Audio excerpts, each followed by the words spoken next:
Okay, so what if everything we think we know about destiny and love is, well, just wrong? What if finding the one isn't supposed to feel like a fairy tale, but more like a profound personal challenge? Today, we're going to dive into this really fascinating idea from Anindya Roy Chowdhury, which suggests that destined love follows a pattern that's way different and honestly a lot more demanding than we've been told.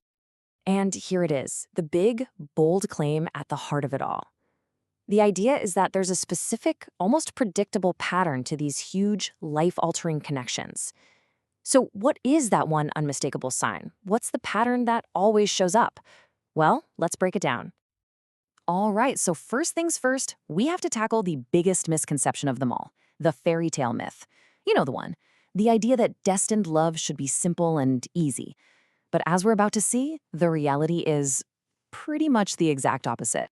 I mean, just look at this contrast. It's night and day, right? On one side, you have what we all expect: instant joy, effortless connection, just comfort. But what it often is disruption, upheaval, an intense challenge.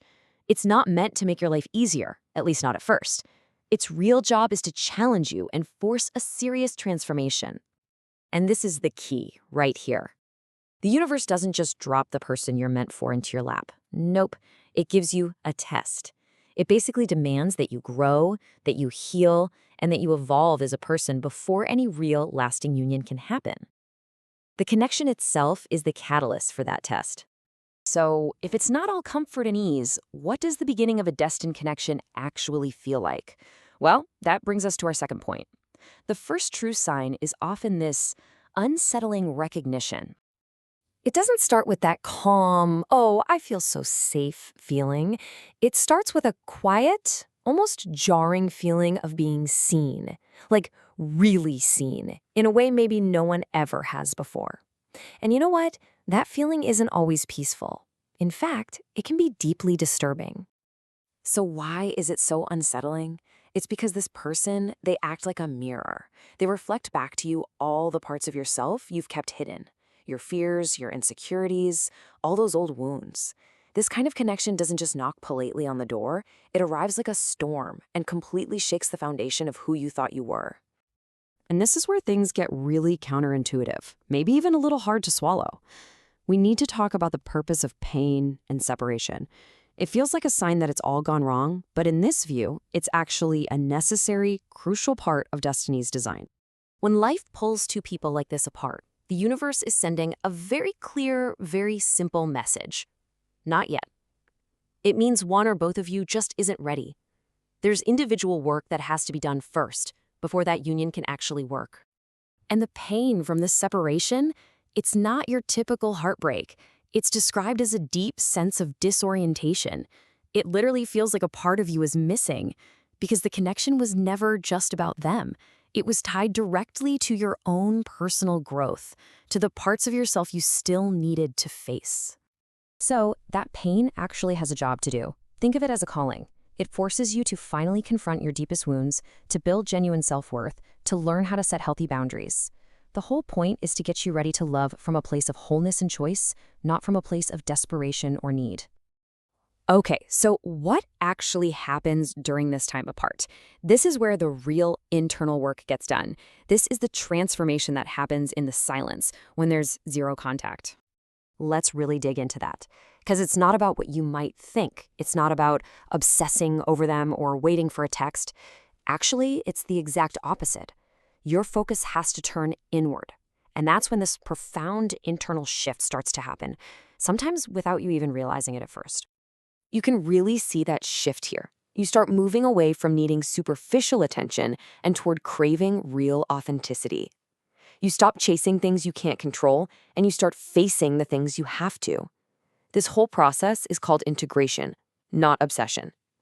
Their influence gets woven into your personal evolution, pushing you to become a more whole version of yourself. And that right there, that's why a connection like this feels so irreplaceable. You can try to date other people, you can try to move on, but it won't trigger the same deep growth. The whole purpose of this connection is evolution, which is something so much deeper than just companionship. And you just can't rush or replicate that. So, this brings us to the final phase of the journey, the alignment. After all the growth, the pain, the transformation, what happens next? This is where we finally see the true purpose of the whole chaotic journey come into focus. But before any final alignment can happen, destiny has to do some house cleaning. It has to strip away all those false beliefs we carry about love. Illusions like, love shouldn't be hard, or I need someone to complete me. All of that has to be painfully dismantled. It's absolutely essential for a healthy, conscious connection to even have a chance. And this is the ultimate shift. This is the whole point. The goal isn't to find your other half. It's to become whole all on your own. So that if and when a union happens, it's a conscious choice. It's made from a place of completeness, not a desperate grab for survival. So at the end of all this, it really goes one of two ways. One outcome is a reunion. And if that happens, it's calm, it's clear, it's conscious, it's free of all that old anxiety and ego. The other outcome is redirection. Sometimes the purpose of the connection was never to be permanent. It was just to be the catalyst for your transformation. And here's the kicker. Both are seen as successful outcomes. There's this quote that just perfectly wraps this entire idea up.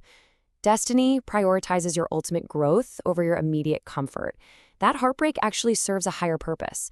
It's there to prevent you from losing yourself and to push you toward becoming whole. And that leaves us with this one final, really big question to think about. We get so fixated on whether a relationship is going to last forever, right? But maybe the real point of a destined connection isn't about permanence at all. Maybe its true and only purpose is transformation. It's definitely something to think about.